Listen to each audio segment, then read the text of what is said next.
everybody, welcome to the Ronline Report. Today's guest is someone you're starting to hear a lot more about. He is a rising star in the coaching. I don't like the word guru, but you can call it that. The coaching world. He is Dorian Hamilton from Ontario, Canada. Welcome, Dorian. How are you, sir? I'm good. Thank you very much for having me on the show. Yeah, so like I said, a year ago, I think I'd barely heard your name. I had heard your name, but now we're starting to hear it a lot more. Yeah. You had Antoine Vaillant is obviously a very, very popular bodybuilder. Who's not a fan of Antoine? He's a great physique and he's got a great personality. And you're also the guy I just interviewed, so his interview is going to go up a day before yours. Quinton Eriya, who just made his pro debut at the Toronto Pro Super Show, and you are now also working with Regan Grimes, one of the most popular guys in this industry right now. Yeah. But I want to know more about you, so let's begin.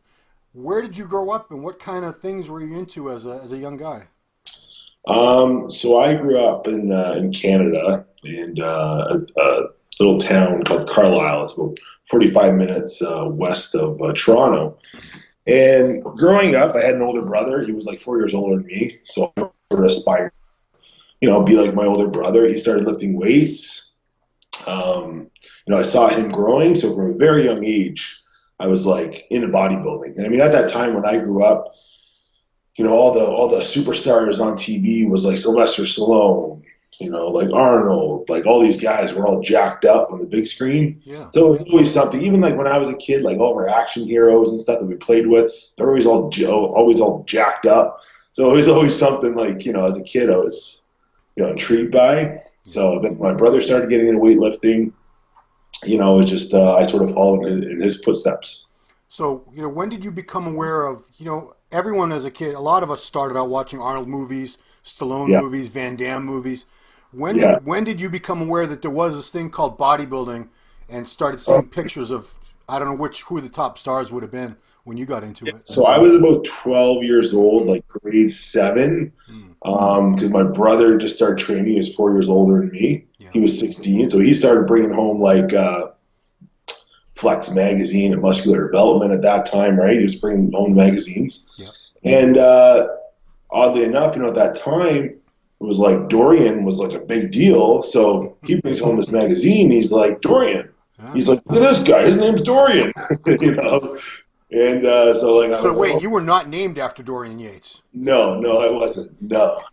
So I was like, I was already intrigued by bodybuilding. And I'm looking at the magazines. I'm like, oh, this guy's name's Dorian too. Yeah. So then from there, I just started always going through the magazines. And my brother made a home gym in our basement. And he was cutting out pictures of Dorian Yates and all the guys and putting them up all over the gym. And, he was always telling me at that time, I was like 12, so he's like, you can't start lifting weights because you're going to stunt your growth. True, yeah. So I waited until I was 14, but from 12 to 14, I was doing push-ups, dips, chin-ups, everything I could do without lifting weights. Yeah. Because when I was a little younger, I was a little chubby. So from like 12 to 14, I basically just lost some body fat and, got in better shape. And then from 14 years old, I got my first membership and started lifting weights and, fell in love with bodybuilding. Cool. So when you started, you and your brother, did you see results with him? Did he, you've obviously we'll talk about your bodybuilding career in a minute, but, did your brother have the similar genetics? Did you see him get results? And that kind of gave you an idea, if my brother can do it, maybe I could look like that too? Yeah. And that was sort of gave me confidence too, right? So my brother got really good results from a young age when he was 16 years old. He had a big chest, big arms. I remember measuring his arms in the basement when he was 16, they were 17 and a half or 18 inches. Damn it. So epigenetics. So as teenagers, and when I started lifting weights too, I responded very quickly in terms of muscle growth, in terms of strength. So it was very rewarding, and it was very, I had a lot of confidence in myself, probably from seeing my older brother, because even in high school, he was the big guy, he was a strong guy. So it gave me the confidence that my brother was big and jacked and strong, so I'm going to be big and jacked and strong. So it kind of, gave me a good footprint. Is this Noah that we're talking about? Yeah, my brother's name is Noah. So you two, we'll get into it later, but you two own the gym together, you and Noah? That's right. Yeah. Okay. Muscle Fitness. So at what point, did you, I don't know how young you are when you started thinking about maybe competing or something. Well, how much time went by before that thought entered your mind? So through high school, I was still playing hockey. So, obviously hockey and bodybuilding, I got to a point where like I liked bodybuilding, like training at that time, a lot more than playing hockey. And it was, I'd train legs and I'd be sore and I'd be like, I gotta go play hockey. I got hockey practice. So it got to that point where I had to make a decision, and I was 16, 17 years old, and I was still juggling between both. Yeah. But then at 17 years old, I decided to stop playing hockey, and I started preparing for my first bodybuilding competition. I want to know how much of a sacrifice that was. Were you really good at hockey? Could you have gone further Like, if you would want to? here in Canada, it's considered AAA, before you go to so it was like the highest level, 16 year old, but I wasn't in love with it, so I wasn't going to go on to play the OHL or like the next level. Right. It just wasn't a real passion of mine. So at that time, I was more so honestly doing it for like my parents. My dad loved hockey, Right. So I was like doing it to keep my dad happy. I still enjoyed it, but I wasn't like, I didn't want to go to the NHL. Now, was your dad upset? Because, geez, I can imagine. Yeah, he was for sure. He was a little bit bummed, right? I think like every dad, like when their kids playing competitive sports like hockey, they want to see their son like go to the NHL, right? Right. I just wasn't in love with it. No, that makes sense. I mean, it's a lot of work. I mean, the practice. It seems like a brutal sport to me, as far as the physicality of it and the times a week, 5 times a week. So it's and the traveling too is crazy. So Dorian, one thing I want to know is, typically anyone that I talk to that becomes a coach eventually, they were very studious. They were a student of the sport. They were very much into not just the lifting, but they really studied the different training techniques, nutrition, supplementation. Were you that way even when we were just getting into it, or is that something that happened later? I have I have a tendency. I'm like almost OCD about like learning, about knowing every little thing. So from a young age, like did tons of research because I worked at a nutrition store. So basically when I was 17 years old, I would sit there and just read about every single supplement, amino acid. I learned as much information possible because, being natural until, I was about 23 years old, I wanted every advantage I could get. So I did as much research as I could. So, and that turned into then I started hiring different prep coaches and gurus. Any names we would know? I think I worked with pretty much every wow. Ani, George Farah, Chris Aceto, Neil Hill, Milos. Wow. Like for every single one. So for a prep, these people all helped you prep at different some times? off seasons, some of them for preps. Wow. Some of them just like I just wanted to learn. I just wanted to learn different approaches, different protocols. So through that, I was able to sort of take, learn different things from different people and take, the things that I liked and adopt them to at that time, my own training, my own, nutrition and supplementation. Yeah. So, which then turned into me being a really good coach. Yeah. I mean, Jesus, you studied under the best, it sounds like. Yeah. Now, without getting into specifics, you must have spent a good amount of money on that too. Oh yeah, pretty much. Those guys are not cheap. I know what some of those names charge. No, through all my teenage years and then like 20s until I, stopped competing competitively at 28, 29 years old. Yeah. Oh my gosh, all my money I was making, a lot of my money, every month was going towards my coaches or, whatever at that time to learn to, make me that much better and learn more. Not a cheap sport. So when you were competing, what was the goal? What was the end game? Did you I assume you wanted to turn pro and be one of those guys? So initially, I just wanted to be a good bodybuilder. I really enjoyed it. I loved it. I loved the lifestyle. So, I competed natural for 5-6 years.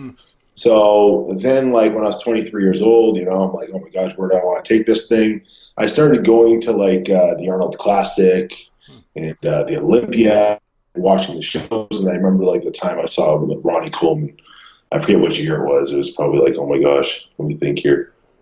2006 or 7 or something like that. And I was just last times. Yeah, he just lost, I think, to Jay. But I saw him there walking, and I was like, I saw this guy, and I was like, oh my gosh, I want to be a professional bodybuilder. Yeah. It was at that time, seeing these guys, I was like, I want to do this. So I thought about it for like a couple of years and finally took the plunge, 23 years old. I, took it to the next level, Yeah. got a really good response. But at that time, I still I did a full year with Hani, and he got me like really, really big. I was still natural at that time, and he got me like 250 pounds. And I was started like second guessing things because I was like, oh my gosh, I don't feel comfortable. I was fat as can be. I had no mobility. I wasn't comfortable. Force feeding all day. Yeah. Couldn't. My sleeping patterns were horrible. Didn't feel good. I was getting tight. And I was like, started second guessing, like, man, if this is what it's going to take to be a pro bodybuilder, I don't know if I'm cut out for this. So I kind of went through a few phases like that. And then I decided to take the plunge, and I got a really good response.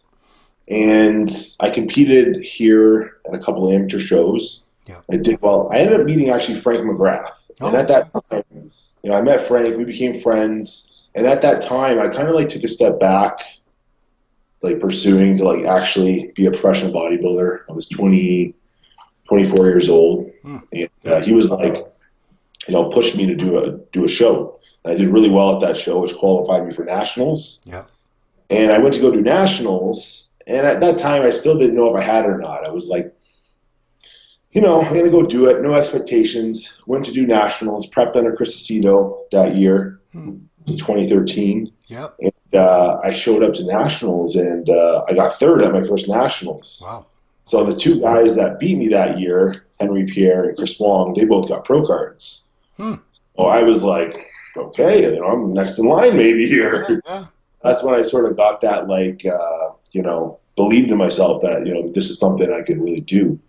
So it sort of went from there. Well, let's back up a little. You did take years to train naturally, and you competed naturally for years. Do you think that's a really good idea that more people should attempt? Because I did it myself. I trained many years naturally, competed for years naturally, and I think you learn your body at a different level. And then when you start using things, your training is more on point, your nutrition, because you know how you respond to different things better. Do you think those years training, competing naturally definitely helped you get better results once you went to what I like to refer to as the dark side? Yeah, I think it allowed me to like learn a lot more about nutrition, a lot more about training, supplementation, because like, I really, once I got to like 20 years old, it started slowing down for me because I got really good results, like naturally from like 14 to like 20 years old. Right. I really had to like get creative and like, learn more about supplementation, nutrient timing. So, and I mean, all that stuff I learned was just like, once I did go to the dark side, it was like, it made me that much better because I had all this, this knowledge behind me, you know what I mean? I had a lot of stuff that I learned along the way. And I think it builds a better foundation. So like, I got to 210, 15 pounds lean naturally. So it's like that muscle's not going to ever go anywhere. That was built hard work. You know what I mean? Like that's not going anywhere. So I had a very, very strong foundation. Yeah. So I think a lot of people like today are in too much of a rush, and I think it's a good idea to take your time. Yeah. And I mean, even for me, like I remember being 18 years old, 19 years old, and being like, oh man, like maybe next year's the time I'm going to start, or you know what I mean? It's like the time goes by so fast. Yeah. Like there's no rush. Yeah. You know what I mean? It's like you're going to build a better foundation that way and learn a lot more about training, nutrition, and I think you're going to be healthier in the long run too. And another thing, not for nothing, but when you have that foundation, like you were competing at well over 200 pounds naturally. Yeah. If someone like that builds a foundation and they get huge, if they decide they're not going to use anymore, they're just going to go on TRT. A lot of times they keep a lot of the muscle. You don't see a dramatic change in them. Whereas other people who are on from day one, they look like nothing. They look like they never touched a weight in their life. Even me now, like even since I stopped bodybuilding and just do like TRT, I still like to go below 240 pounds. I have to like diet really low calories, and I think that's just from all the consistency over the years. Because even though I don't compete anymore or bodybuild, I still live the lifestyle. You know what I mean? I still weigh my food. I still eat all my meals. I'm still very diligent. I like bodybuilding. I live the lifestyle on a daily basis. So you did the nationals. It looks like from what I could find, 3 times. Three Three times, yeah. times. So what made you 2016? Was that your last show? The Canadians in Yeah, that was 2016? a bad one for me. Yeah, that was a big that was a bad one. So, Yes, like 2013 did it. hmm, Did very well. yeah. The next year I got sponsored by Animal, Oh, and everyone was kind of like, "Oh yeah, Dorian Hamilton, he's the next guy to turn pro." So I don't know. I don't think I do well under pressure. hmm, So like, the pressure kind of got to me that year. I ended up starting. I worked with Chris 13, 14. I kind of like lost touch with him, and I was like, I got a hold of him like really. It was like 9 weeks out, and I wasn't in great shape. Like it was not a good starting point. We did amazing that prep with like from where I was. Like I think we started that prep at 250 fat, and I went on stage at like 246. oh wow. Pretty ripped, That's but it just awesome. wasn't. Yeah, it wasn't enough time. It wasn't enough time. I needed 12, 16 I'm weeks. surprised Chris took you on because I've heard him say to people, "I don't bat cleanup. I don't Yeah, come. I don't. yeah, yeah, Don't come to me like yeah. 3 or 4 weeks out from your show." Well, this was 10 weeks, Yeah. I guess, but Yeah, we had a really good prep the year before that, so I think he was pretty confident. And it's still like I still got sixth place that year, but it just wasn't enough to, get that top spot, right? right. So then I had 2015 was a really bad experience.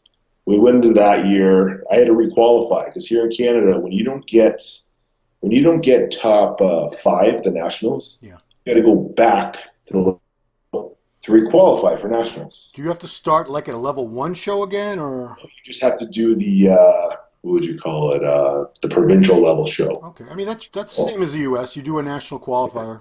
Yeah. Yeah. So we went back. Chris and I are working together, and the nationals was like five weeks after the qualifier, right? Okay. So we did that show, and the whole time I was a little bit nervous. I was like, "Oh man, I don't feel like I'm ready." And he was like, "No, no, no, no, just stay calm, stay relaxed. You're big, full, you're hard. The goal is to win nationals. Right. You're gonna get the qualification. We're gonna win nationals, get your pro card." Yeah. And I'm like, "Okay, that's the goal. I want to get my pro card, right? And listen to my coach." So we end up doing the provincials, and I was like I think I weighed in at 256. Wow. And so I was not in the shape I needed to be in. Wow. I was big, full, round, hard, but just so happened that everyone was peeled in the super heavies. Which is rare. Yeah, so everyone was in shape, and I don't think Chris was expecting that. I wasn't even really expecting that, but I knew I wasn't I wasn't in the shape I needed to be in. Yeah. So I ended up getting sixth, and I didn't even qualify for the nationals that year. Jeez. So I was extremely bummed out. Hmm. Didn't get to go to nationals. Right. And then the next year, I qualified. I ended up working with someone else. I qualified and looked good. I was like 80, 90% at the provincials that year. I got second place. And I was going on. It was 6 weeks later to do the nationals. And I'm like a little bit of an emotional eater. And this guy I was working with at the time, he was like, we had like these cheat days, and basically he would say, eat whatever you want for all day. After 6 o'clock, eat whatever you want. Oh my God. And when you tell me that, that's like, I'm like, are you sure? How much You want me to damage eat you what can do in that amount of time? I can eat a lot. So like, that was like a really bad thing for me because I am really bad at like binging Yeah. when I'm dieting, especially if I'm told I can eat whatever I want. So, Well, let me ask you: were you like way ahead of schedule? Why would he have you do something like that? I guess there's just different people have different ways. Hmm. And, it's a way that maybe he had success with in the past with certain types of clients that were maybe like had super fast metabolisms. Yeah. I know I should have just kept doing that prep myself because for the provincials I did it myself and I was trending very well, very well. And I decided to, put my trust in someone else and it just didn't go well. And it's not 100% their fault because the day of the show was running like really, really late. Really late, right? We didn't go prejudge until like 6 o'clock. Wow. And the day before, this is kind of a funny story and it's pretty pathetic, but he was like, what to fill up best, what carbs work best for you to get really full. Yeah. because he had some protocols with diuretics and stuff, and he wanted me to flatten out. Yeah. So I was like, well, when I have my cheat days, I have Fruit Loops, and I get really full on Fruit Loops. Okay. So, I mean, being a day out, I was stressed out, emotional eater. I ended up eating like 2 large boxes of Fruit Loops. Like dry? Dry. Oh, God. Dry. So the next day at the show, I was like the Michelin Man. I was so full and spilt over. Yeah. It was horrible. And on top of that, because I eat all those Fruit Loops dry, I cut and ripped apart my entire mouth. The Sunday when I woke up, my mouth was destroyed. Yeah, so, yeah, it was a really, really bad experience. Captain Crunch would have really cut your palate up. That's a lot of people have told me they cut their mouth and their palate open on that crap. Oh yeah. Wow. So that was my last experience competing. So since then, I've always thought about doing a show again, but it's I don't know if I can get myself back to where I need to be. So do you have regrets? I mean, do you think you feel like you didn't realize your potential, or are you cool with I'm helping other people reach their full potential? Since then I started helping a lot of other people, and I have a lot more responsibilities now. And at that time, it was more like eat, sleep, train. It was all sort of about more so about me. Right. So in order to get back to that, you got to be selfish to be a bodybuilder. It takes everything you got. And I mean, even that year, 2016, I probably had way too many distractions. On top of that, just with business and just just bought a new house. I was married. I had a lot going on in my life. Yeah. So, but I mean, I never say never. I always keep it in the back of my. You're 32 years old. There's plenty of time. Yeah. It'd be cool if I had a chunk of time where I didn't have any clients competing for a bit, and I could devote 3 months. Yeah. I think I would do it. So the timing just got to be right for that. I want to talk more about coaching in detail because it's fascinating to me because I know some coaches. But what do you think about coaches who compete actively and they still take on all these clients? I mean, I believe I wouldn't want to hire a coach who's also prepping because he's going to be worried about his own meals and carbs. He's going to be focused on himself. You would think. To be honest, in 2016 when I said I was focusing on business and it was a major distraction, that year prepping for the nationals, I had a couple other clients competing in the nationals, so focused on them and then myself. And I had clients competing a couple weeks before that. So it was I really think that someone's prep's going to suffer. And I think out of anyone's prep that suffered between me competing and my clients, it was mine. Because I'm an emotional eater. If I'm stressed out and you give me, you give me a cheat day, I took it out on the cheat day. Right. So which ultimately, ruined my physique, right? So I think it's really hard. I would not be able to prep clients and prep myself at the same time. I just think someone's prep suffered. I don't want it to be this, and I don't. Okay. Even with clients, I can't even train more than I don't know how some guys train over 20 clients. I can't. With the amount of time and effort I put into my clients, there's no way. People email me and I'm I'm sorry, I just can't help you. I will only give you 100%. Right. Otherwise, I won't be able to sleep at night, and I just physically can't. So how did coaching and when did coaching start for you? When did this all start? 2015, I started coaching because I had 3 nutrition stores. And I sold those in 2014. So after that, I started doing a little coaching, just with a lot of amateurs. Had a lot of people doing really well, a lot of people winning shows. So from there, it was a lot of amateurs. And then it was Antoine. Antoine was my first, or actually no, it was Jody Bone. Jody Bone competed in fitness, I think in maybe 2015, or we did the Toronto, and we won that. Yeah, she just won again. She just won again. She just came back to fitness and just won the Toronto again. That's right. So Jody was the first pro I worked with. And then, it was Antoine. Antoine got out of rehab and he moved to Toronto. And I'm from Toronto. We were both sponsored by Animal at that time. And we kind of linked up, started training together a little bit. And then I started training with my friends, Cody. And at that time, I think Cody talked to Antoine and said, you should just get Dorian to start coaching you and put your faith and trust in him. And he did that. And it was like, it took like a little while because obviously he relapsed and had to get rehab a couple times throughout that period of me helping him. But then finally, when he got out of rehab and he was, good to go, I mean, we got on a program and a protocol, and he's like a soldier. Like I followed, every single word, detail, like nothing was off. He's like a militant style, soldier. So, and I think he got that from like everything he went through. Yeah. He developed those tools, right? Yeah. So he was a great client. And then we did the Toronto Pro there, and he did very well. And I think through Antoine, a lot of people took notice. And then I kind of got my name out there, and more people ended up reaching out. So I went from there. Speaking of Antoine, how many weeks out did he tear his bicep from the shows? Like 6? Well, I'm going to say we were actually going to do New York Pro. Right. 2 weeks out from New York Pro. No one knew.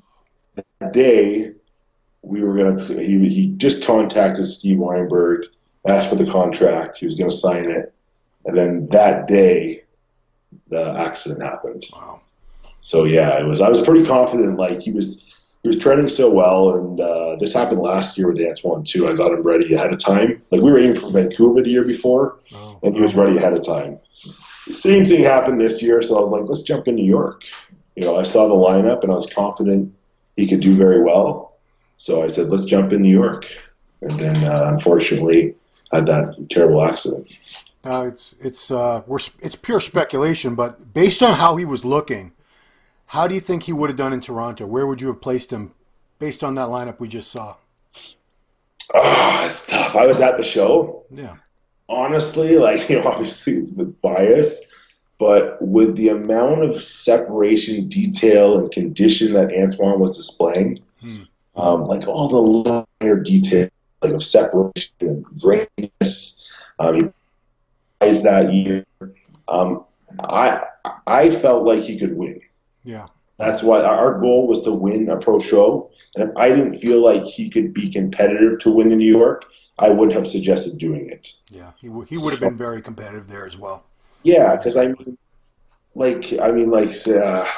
Juan is very good, but I feel like Antoine could expose him in certain areas because Antoine's legs are very dominant, the quads. Right. Juan has a little more upper body thickness in the pecs and the shoulders. I feel like Antoine could have pushed.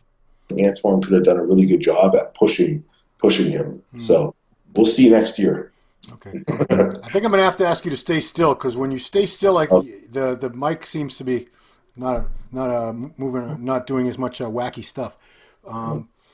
Your company is called Team HD Physiques. Is that for high definition or Hamilton, Dorian? It's actually, my nickname was Heavy D. Yeah. So I just took the H and the D and just, came up with Team HD. Did you get that nickname when you were chubby or was it for being big and heavy? Well, I think it was like Fuad Abiad, another one of my friends. He gave me the nickname. I think it was just because, at that time, when I was competing at the Nationals, I was a big guy and I always trained really heavy. Okay. So I pressed really heavy at least. Throw out some numbers. People love that shit. What are some of the best lifts you've ever done? On flat bench press, I do 5 plates for maybe a triple. Okay. So 4 plates would be reps of 12. I've done the 170-pound dumbbells for reps of maybe 10 or 12. Okay. Yeah. So, it's not I'm by no means one of the strongest. I have some clients. Justin Huey just posted a video the other day doing 195-pound dumbbells for 8 reps. Holy moly! It's crazy. It's crazy. Okay. Some of these guys, their strength is nuts. So you're not nicknamed. It had nothing to do with the rapper Heavy D. No, I didn't even know about the rapper Heavy D. You weren't even. No, I googled it. You're probably 4 years old when he was at the height of his fame. Yeah, wasn't he 89, early 90s? I just remember him he would be the musical guest on the show In Living Color every once in a while. I've coached a couple people, but I'm just curious your thoughts on it. What are your favorite parts of coaching and what are the more challenging parts of being a coach? My favorite parts of coaching is being able to tell someone to do something laying out and then following the progress and changes, every couple of days. I'm very hands-on. As we get close to the show, I like to do like almost daily or every other day check-ins. So I love seeing progress. Yeah. The most frustrating thing with clients is when you tell them to do something and you have to keep on them and ask them, are you doing this? Are you doing that? And then you find out they're, having snacks and doing this and that and other things that aren't on your plan. Non-compliance. Yeah, and it's like, I put so much effort and time and thought into the clients, even like, even for example, like going to a show and they come up and they ask, what do I need to prepare and what do I need to bring? And I'm like, plan to bring the same foods and stuff we've been doing all along. Yeah. And then, to find out Friday night that, I ran out of chicken and I ran out of rice. It's like they packed only Chips Ahoy. They're like, yeah, I got some muffins and I got some Kit Kats for tomorrow. I'm like, what? Yeah, good enough. Like, yeah, that's a great idea. Let's just change everything. Yeah. So that's a frustrating part is when you put all the time and energy into someone and they can't like follow the plan. Have you ever busted a client on social media posting up some meal that they were definitely not supposed to be eating? I can't say I have. Okay. No, I can't say I have. Your clients, you have some smarter clients then. If they're find out someone though, all my team, like all the guys were tight knit. And if someone's not, like even the other day, it's funny, Regan was staying at Antoine's. Yeah. And Antoine goes to me, Dorian, just so you know, Regan was measuring his chicken. And it was supposed to be eating 6 ounces, and it was only 5.7. That's a good Antoine impersonation. He's giving Regan the gears because it's got to be 6. Oh, man. So, yeah, that's how Antoine is. Let's talk about Regan Grimes for a second. Regan was working with Aceto. Yeah. It's always controversial when somebody changes coaches because we don't have a whole lot to talk about in bodybuilding. So we try to make mountains out of molehills and make big international conspiracies and everything. So how did that come about? Did he come to you and say, have you known him for a long time and you're someone he's been thinking about working with for a while? Yeah, I guess it's pretty interesting. Like, so I met Regan when he was 20 years old. I saw him at his first bodybuilding competition, saw this kid, and I was like, wow, this kid's like put together by the gods. He showed up, beautiful lines. He already had the glutes, the separation between the glutes and the hams. You can just tell. I mean, once this kid puts on size, he's going to be a professional bodybuilder. So I kind of introduced myself to him. He knew who I was at that time because I was, high up in the amateur circuit. And from there, we just kept in touch, and we ended up like training together. And like slowly from there, like he'd ask me a lot of questions, about the industry and what he should do. And I was just sort of advised him and always tried to be a positive influence on his bodybuilding and his career. Yeah. So it got to a point where he was at the national level. He got to the national, he did provincials and qualified. And I was working with Chris at the time. So I was like, Regan, listen, like, if you want to be the best bodybuilder and you want to like progress and be one of the best bodybuilders, it's a good idea to hook up with, a good coach, to make sure you're getting the right guidance. Cause he was just working with like local coaches at that time. He kind of like started with one guy, then went to another guy. And I was like, forget about these, knick-knack, paddywhack coaches. Let's go to the best. You want to be the best, go to the best. So I messaged Chris, and Chris was busy at the time, and he was like, I don't know, I'm pretty busy.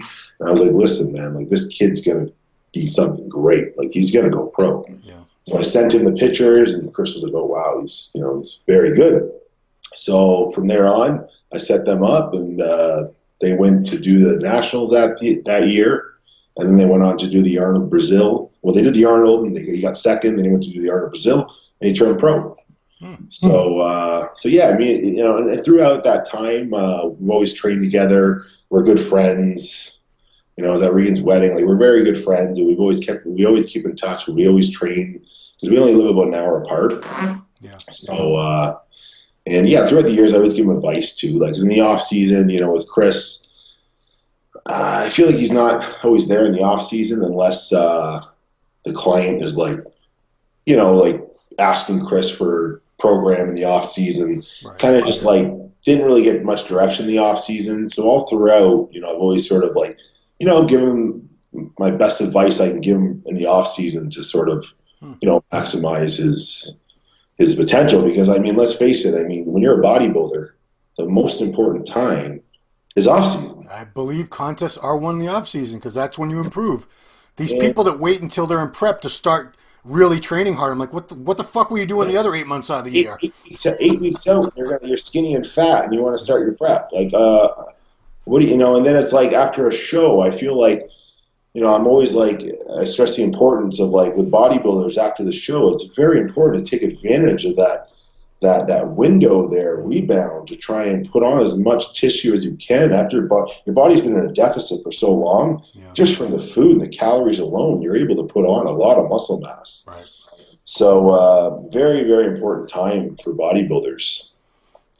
So what did you think when Regan switched to classic? Did you think it was a bad idea at the time?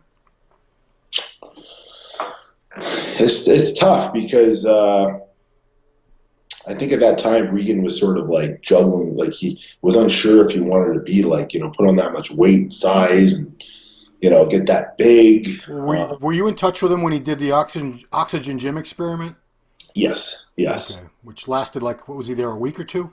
Yeah, a week or two. And it was just, man, it's just, they're extreme, right? So Cito said they wanted him to get to 400 pounds.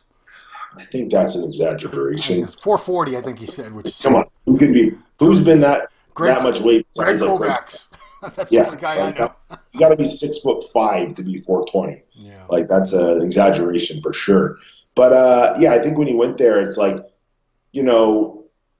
they were eat, sleep, train, no fun. Like you're sitting in a room, you're not going out, you're sitting in that room, you're training twice a day. They're making sure you're eating. Like it's just extreme, right? So I think he just didn't enjoy it.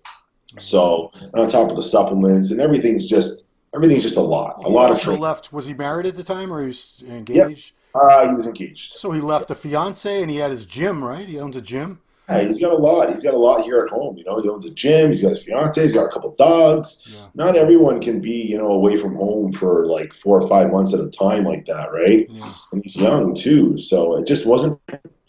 It's I don't think there's anything wrong with what they're doing. A certain type of personality to be able to train that way and live that lifestyle. Yeah. So.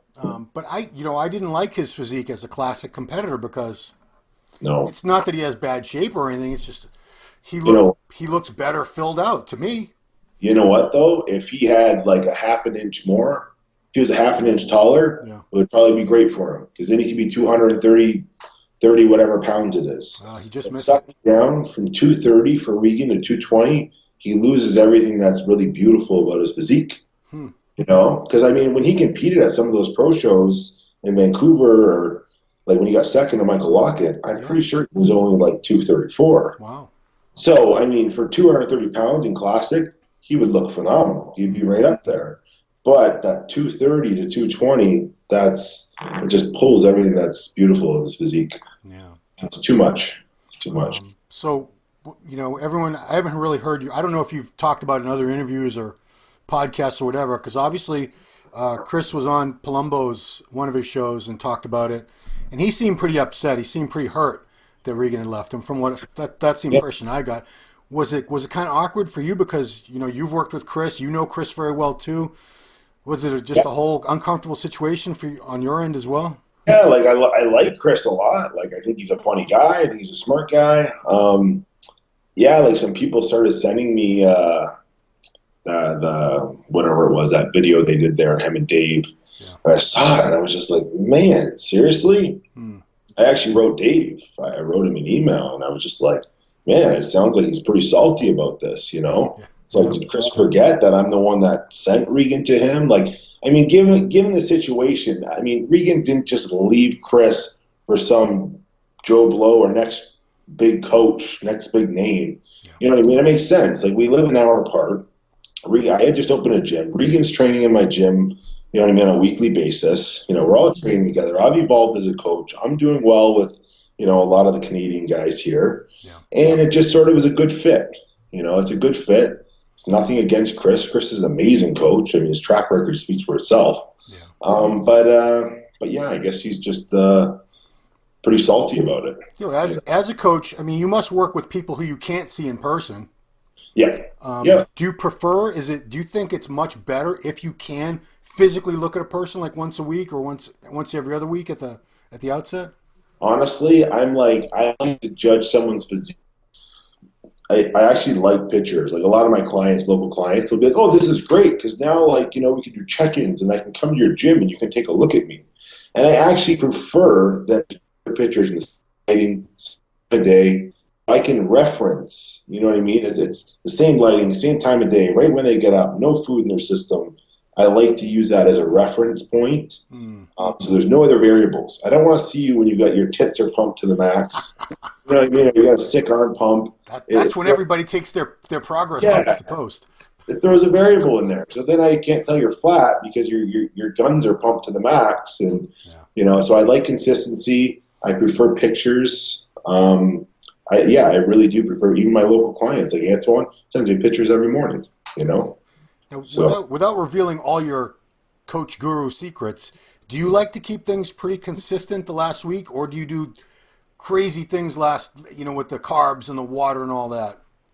The least amount of changes I always feel is the best. Thank you. I mean, I like to get someone in shape. Yeah. Like get them in shape. If they're in shape on Monday, I don't like to do the least amount of manipulations possible so I know what to expect. I don't like variables. I don't like throwing something into the mix that we haven't been eating or we haven't been taking for the last 12 weeks to get us to where we are. Yeah. My goal is always to get them in the best shape possible. I like to do a carb rotation. So throughout my diet, I'm always doing low days and high days so I can get a feel for how full that athlete gets. Sometimes you'll do 2-3 high days in a row to see how full and tight their skin will get.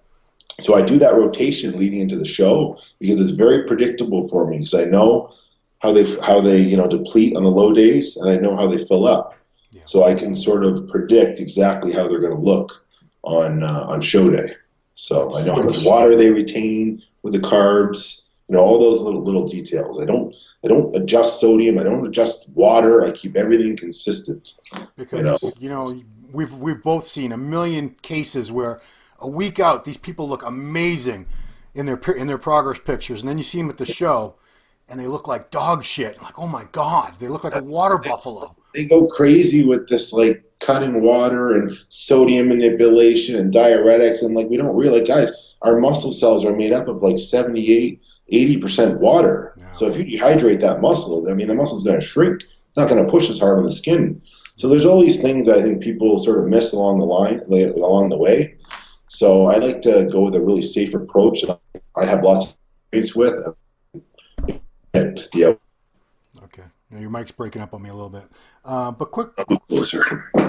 So maybe you'll answer this for me, maybe you won't. It's up to you. Do you think diuretics are always needed, or do you think there are a lot of cases where they do more harm than good to the physique? I think most cases they probably do more harm than good to people's physiques, unless you have lots of experience with that athlete. Because I don't believe that every athlete will react the same as the next person. So, and under different circumstances too, right? Obviously, when we're dealing with like a class like classic physique, a lot of these guys weigh a lot more than what they're supposed to weigh in at, and it requires them to have to lose, water, so they have to introduce diuretics. But I always like to go with the approach, if they're needed, the least amount possible. The least possible. I want this to make it seem like I'm insinuating it was diuretics, because I don't know how Regan lost all that weight, but last year for New York Pro, I think it was like 25 pounds in 2 days or something he had to drop. That just horrified me to hear that, because wow. Unless you're like a 400-pound person, 25 pounds in 2 days. Yikes. I think we can do the math on it, right? Yeah. No carbs and equals, 25 pounds loss. That was insane. And like I said, I'm anxious to see. Now, he is moving back to open bodybuilding, right? Yes, he is. He's going to be 21 weeks out from the Romania. Oh, okay. Because, like I said, he's got the little... I saw him compete. I think the last time I saw him in open bodybuilding was maybe Tampa. He did that, and he has such the shape and the roundness and the fullness. And then when I saw him win the Classic last year, he won, but I didn't like his physique like that at all. Yeah. He loses a lot of what's really beautiful about his physique. And like Regan is one of those guys where you see in pictures and you're like, oh yeah, he looks really pretty. He's not, and he doesn't look too big. Right. But then when you stand next to him, because he has such nice proportions, he's a big guy. Oh yeah. Like he's a really big guy. Shoulders are really wide. He's about 6 foot.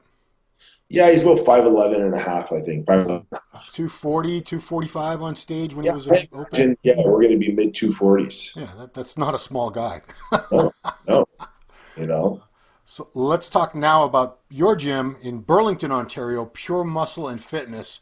So you said you've owned supplement stores in the past. Was owning a gym something you always kind of had in the back of your mind too? Yeah, it was always something I thought about, and it was always like one of those things where you're like, oh man, like I would love, like it's a dream, it's a dream to open a gym. Yeah. So it's kind of an interesting story how the gym sort of evolved.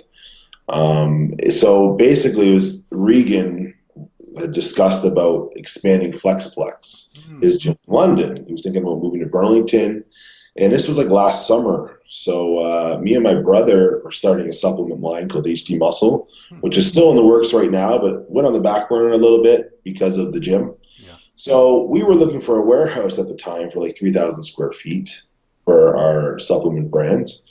And Regan was like, well, maybe we should, partner up and open a gym and get one warehouse, have like a smaller gym, like maybe like, if we find a place for 5,000 square feet, we do 3,000 square feet gym, private gym, and we do a warehouse in the back. You can use the warehouse for his t-shirts, and we can both utilize the space, and create a cool business. Right. And that sort of started evolving. We're looking for spaces, and we found bigger spaces, and the wheels start turning, and it got to the point where Regan's really busy. Regan had a crazy schedule. Like he was traveling October, November, December. Like he was home for maybe the week of his wedding and 2 other weeks. Wow. He was booked solid. So he wasn't able to commit and be a part of it. So me and my brother ended up finding a space that was 12,000 square feet. And we were like, hey, this is much bigger than we were looking for, but we'll do a bigger gym. And then that turned into, we started ordering equipment, and that turned into screw the warehouse for the supplement brands. When that time comes, we'll just find a warehouse. Let's just do a full 12,000 square foot gym and make it like a mecca of Toronto and get all the best equipment from around the world. Because Regan's been to Oxygen Gym, he knew all the choice pieces that Oxygen had. So we ordered stuff from Spain. We ordered stuff from Italy, all over. So we got a good mix of equipment in there. It's like a bodybuilding or dream gym. So it's very, very cool. We're very excited about it. And it's it's just evolved into something that, I never would have thought we would have done, but it's When did you guys open up? We're actually technically not open yet. Oh. We're going to be open. Yeah, we're aiming for July 1st. We're just waiting on a couple of approvals from the city here in Burlington. We ran into some issues. But we've had a couple events there and stuff, and a lot of people were here for the Toronto Pro and came by, did photo shoots, stuff like that. But yeah. You got your training. You've been training in there for a while, though, it sounds like. We've been training too, but we're not to the public. Okay. Yeah. Limited membership gym. We're almost sold out on our memberships. It's only going to be 500 members because we want to maintain the quality and the integrity of the gym. Holy moly! So something different. Something different. You know what I mean? It's going to be pretty cool. I think every bodybuilder, I think has dreamed about having their own gym. Absolutely. So it's a fantasy. What's the fantasy? What's the reality like compared to that fantasy? Because I know people have owned gyms, and it's a lot of work. A lot of work. Yeah, I mean, we set it up so it's very manageable. I mean, the reason why I like the idea of doing the limited membership, charging a premium, is because this way, the way we have it set up with key fob access, all of our memberships are done online. We don't need anyone working. Everyone does all the contracts online. It's key access 24/7. So that way we don't need to have staff. I don't need to babysit anybody. It's very easy to manage that way. So that's the way I like it, because I don't want to, be there babysitting a whole bunch of employees every day. Do you anticipate it? Because I know Montreal, there's this one gym, is it called Pro Muscle? There's Pro Gym in Montreal. There's also another one called Monster Gym, but Pro Gym I think is like the big one there. Because I asked Quinton when I interviewed him, I said, "Is there like one gym in Toronto that everybody goes to?" He said, "Not really." No, it's everyone's spread out because Toronto, like I mean, in Mississauga, there's one good gym called World Gym Mississauga, Yeah. and it's great. It's like the gym that everyone sort of commutes to. Okay. But other than that, like there's nothing. It's all like corporate, like LA Fitnesses, Good Lifes. There's nothing really. So like I felt like there was really a market for like, you know, hardcore like bodybuilding enthusiasts, anyone that's serious about training. Yeah.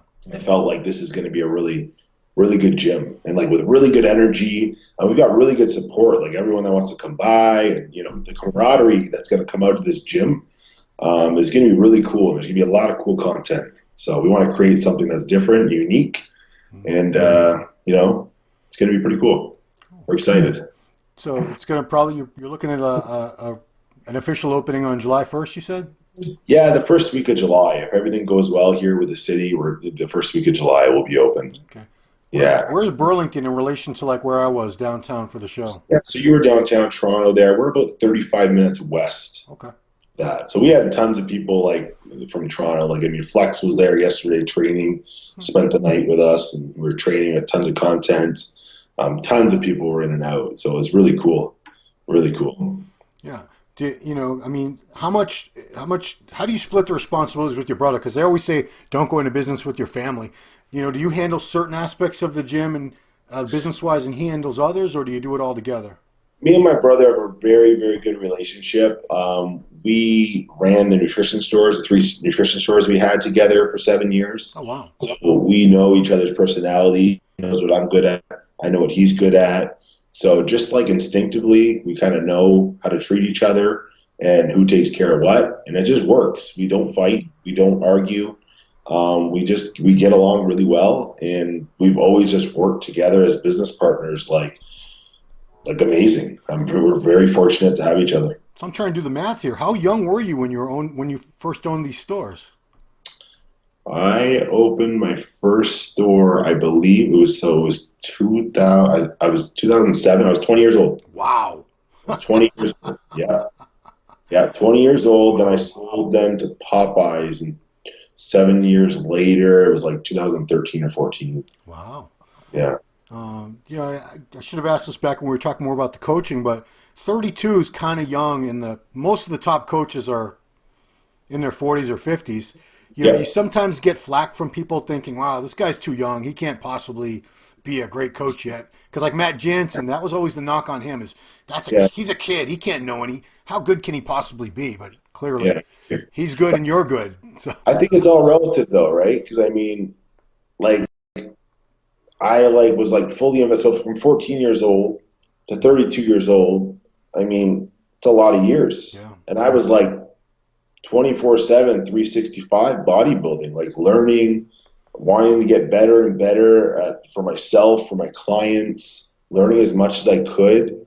I'm so huge on like quality. I'm very, very particular with things I put in my body, and like it's just, I don't know. I feel like I've done more trial and error and like research. Obviously, some of these coaches have so much experience, like with prepping clients for 20 plus years, right? Yeah. So like that, you can't beat. Like experience is everything, right?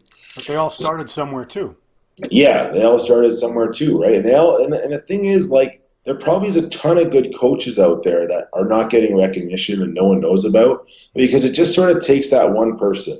Like, I think to myself, I'm very fortunate to have been able to work with Antoine, because without me helping Antoine, I helped Antoine, but he also helped me because it got my name out there.